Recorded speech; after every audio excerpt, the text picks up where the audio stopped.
إلهي عظم البلاء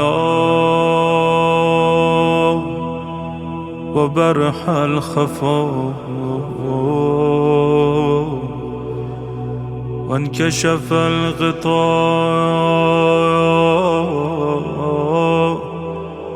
وانقطع الرجاء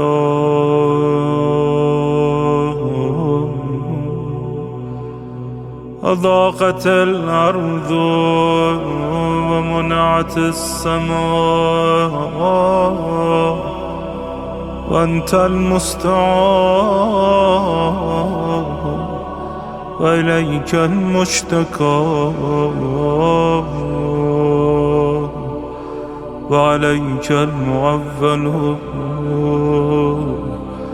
في الشدة والرخاء.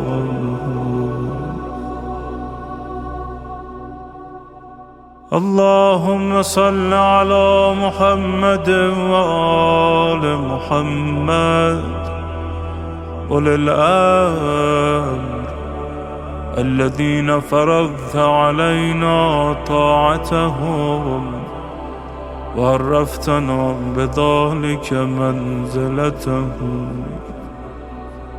ففرج عنا بحقهم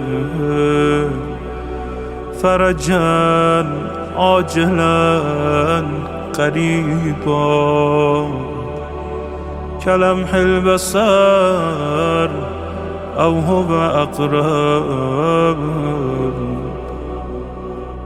يا محمد يا علي يا علي يا محمد اكفياني فإنكما كافيان وانصراني فإنكما ناصران. يا مولانا